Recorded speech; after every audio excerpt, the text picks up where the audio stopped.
so much. Not only is it cultural, but it's changing at an extraordinary speed compared to biological evolution. And so if we try to look into the future and say what humans might look like in the distant future, it's really impossible to do that, because the cultural changes are going to be so rapid compared to the rate at which biological evolution goes.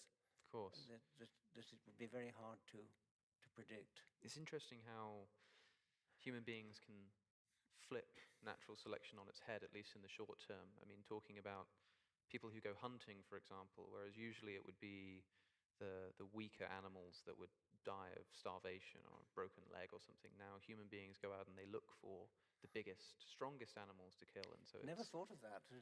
Trophy hunters, isn't it? Yes, and so there are many instances like that. Like you could imagine, for example, these incredible owl butterflies.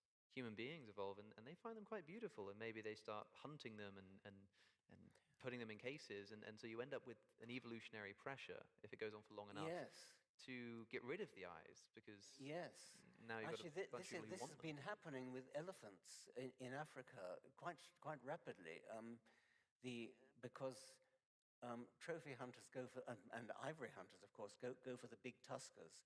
So it looks as though tusks are shrinking for that reason. It's an interesting point. And same thing can happen in fish populations, with smaller fish slipping through the nets, and so there are less big fish, and you have this very strange way in which we're dealing with, I suppose you could call it unnatural selection, or even sometimes reverse natural selection. But presumably, I mean, you said it's happening rapidly in elephants. What does rapidly mean in an evolutionary context? Well, over about a century, I think. The records from, I believe it's Uganda, looking at records of tuskers, and they're getting smaller.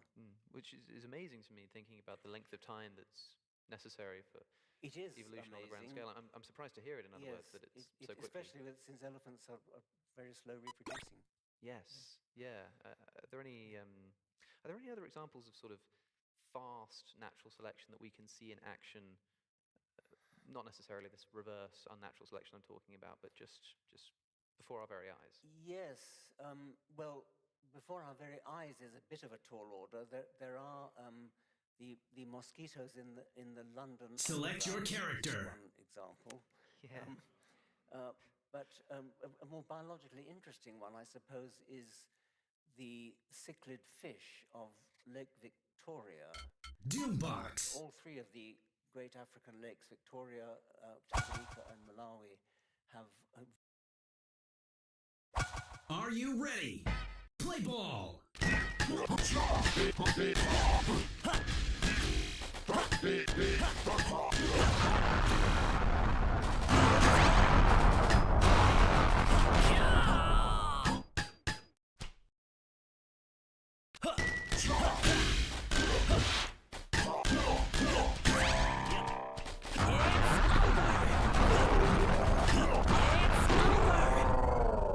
Try again.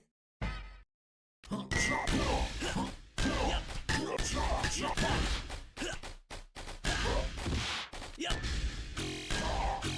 How could I lose?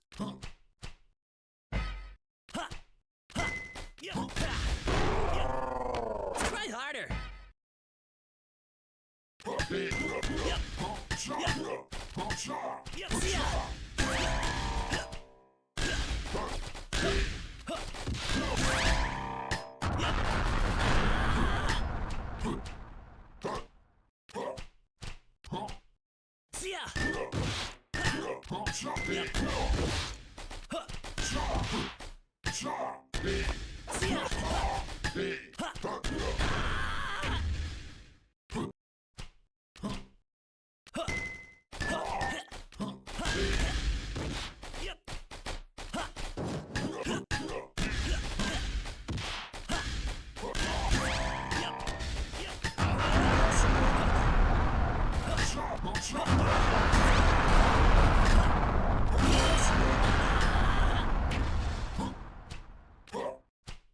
Game. I live.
very large populations of cichlid.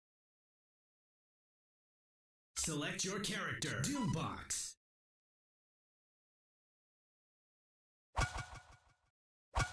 Are you ready? Play ball.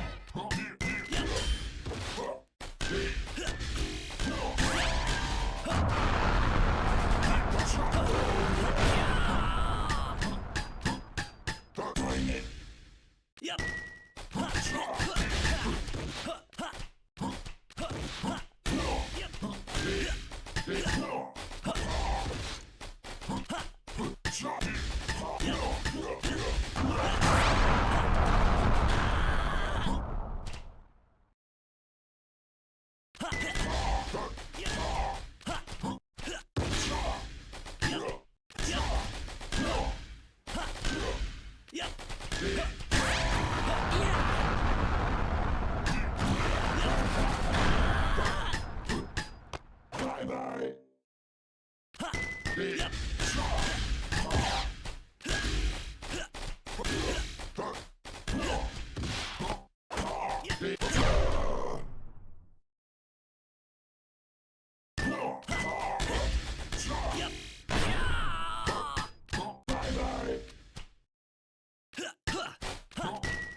Game.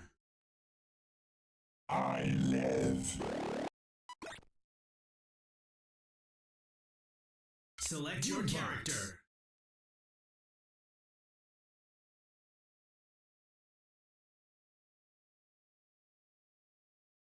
Fish, which appear to have evolved from one or two founder populations. In the case of Lake Victoria, we know that the lake is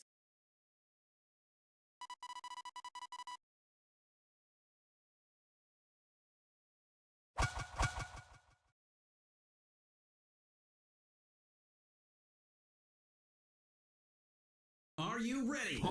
Play ball. Yep. See ya. Yep. Ha.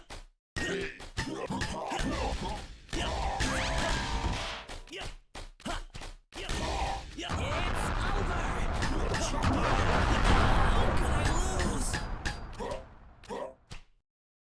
Ha. Yep. See ya.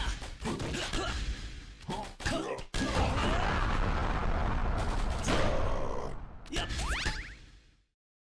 Huh. Yep. Yep. How could I lose? Huh. Ha. Ha. Ha. Ha. Yep. Ha. Ha. Ha.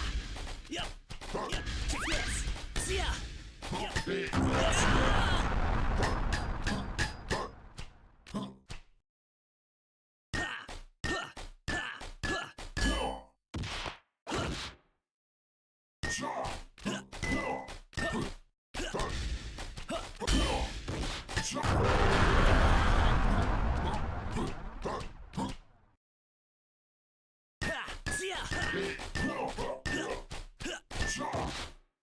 Kick this. See ya. See ya. See ya. See ya.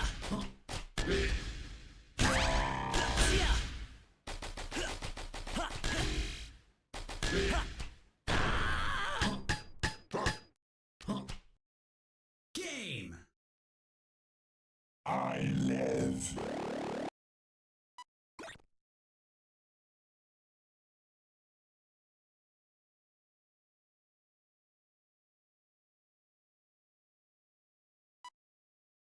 Select your character.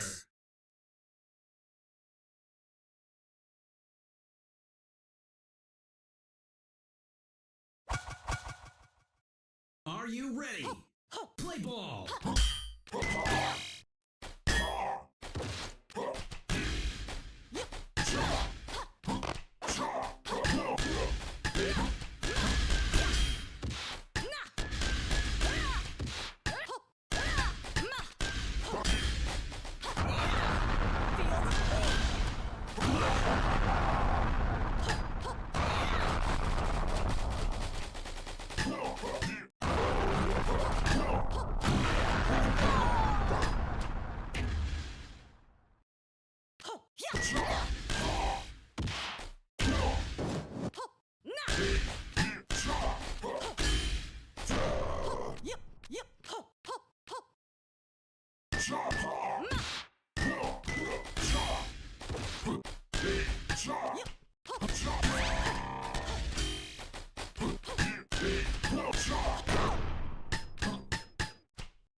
Game!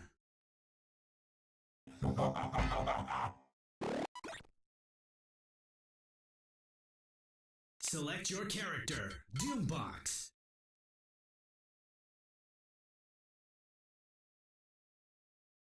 It's only about 100,000 years old, which is tiny by geological standards. And yet Lake Victoria has about 450 species of cichlid fish which appear to have evolved during that period of 100,000 years. So that's about as fast as I know of a sort of major evolutionary change. Yes, and those mosquitoes on the London Underground, of course, spending enough time there, have just evolved to stop talking to each other and get very impatient on escalators. Very impatient on, of course, spending enough time there, have just evolved to stop talking to each other and get very impatient on escalators.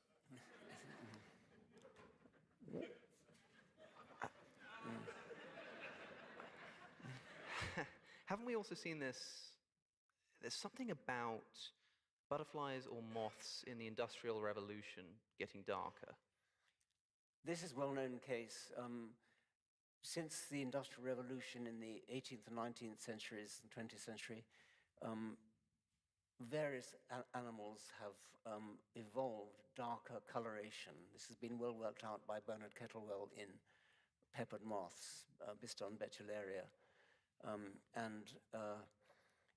In rural areas to this day, the majority of these moths are pale colored and they sit on bark and are well camouflaged on pale bark. In industrial areas, like in the region around Birmingham and Manchester, where the trees are blackened from the smoke from industry, the moths are predominantly black or very, very dark, and they're well camouflaged there. And Kettlewell showed with experiments and observations that it's undoubtedly true that in the industrial areas, the pale-colored moths are selectively picked off by bird predators, and in the rural areas, the dark-colored moths are selectively picked off. So in a matter of a couple of 100 years, in industrial areas, we've seen an evolutionary change from light color to dark color. Can you help us understand how this happens with the gene as the unit of selection for natural selection? Well, in the case of industrial melanism, the genetics is well known, and it's a kind of textbook example of what happens. It is just a single gene change, and of course, to get interesting evolution, you've got to have longer than that. Darwin was quite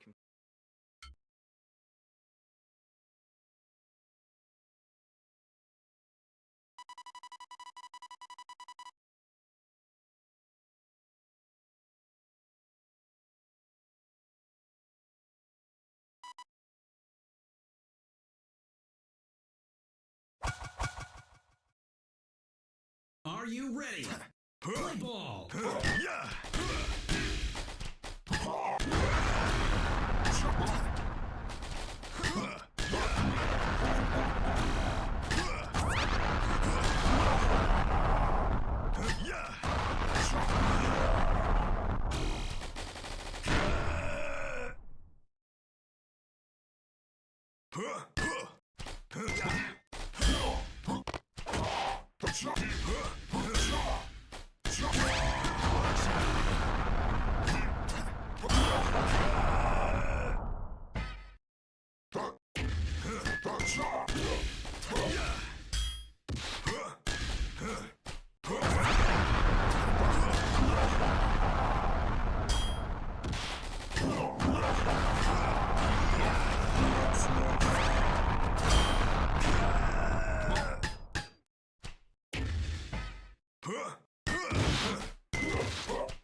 I live.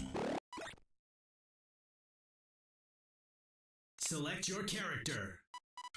Doombox.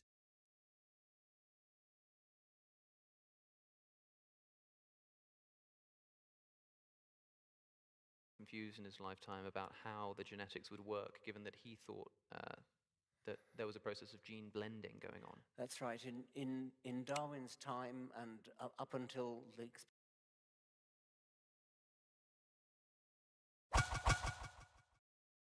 Are you ready? Play ball!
Game! experiments of Gregor Mendel, the Austrian monk in the 19th century, everybody thought that inheritance... Select your character. They thought that each Doombox. child was a kind of mixture, a blend, like mixing two liquids together of the parents. And Darwin was no exception. Well, almost. I can come on to that. And this gave Darwin a lot of grief because a hostile reviewer called Fleming Jenkin, hostile reviewer of The Origin of Species, said that natural selection would be impossible because the variation would disappear and any new mutation, which we didn't call it mutation in those days, any new variant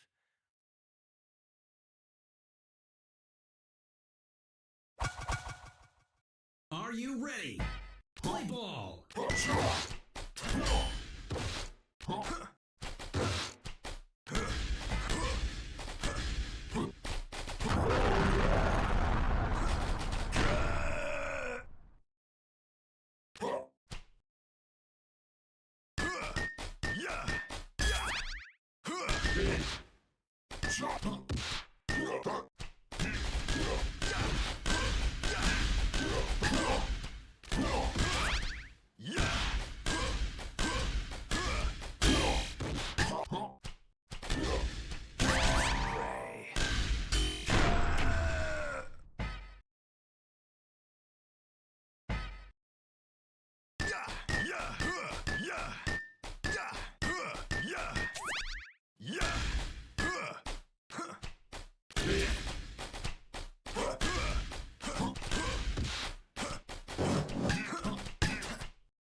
Game.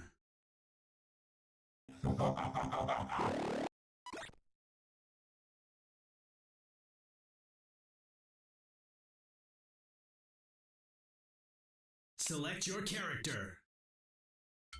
Doombox.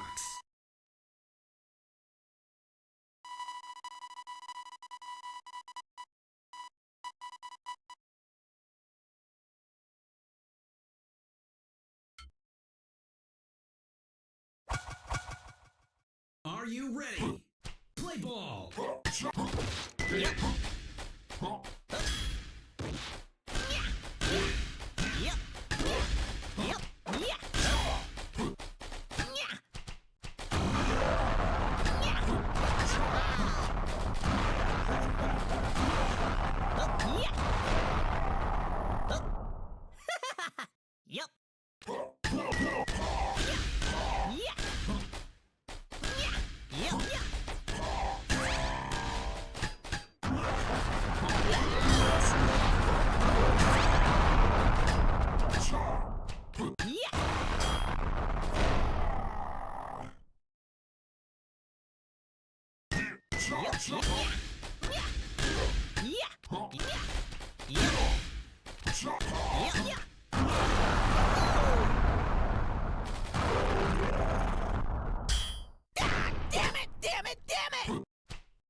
Look out!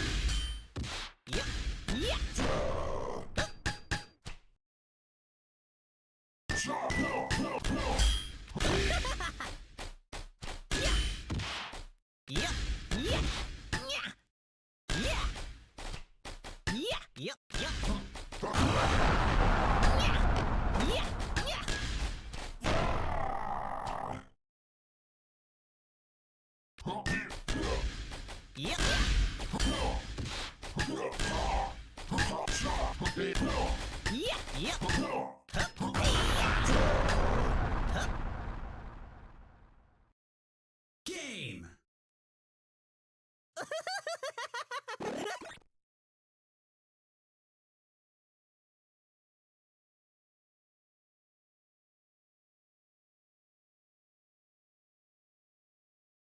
Select your character. Doombox.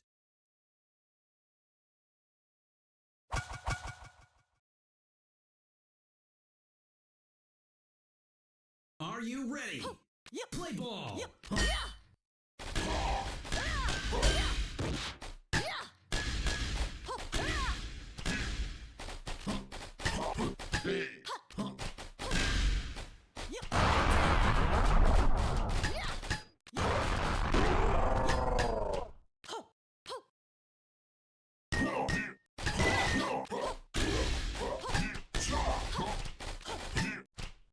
Feel the beat!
Game. Beat and broken.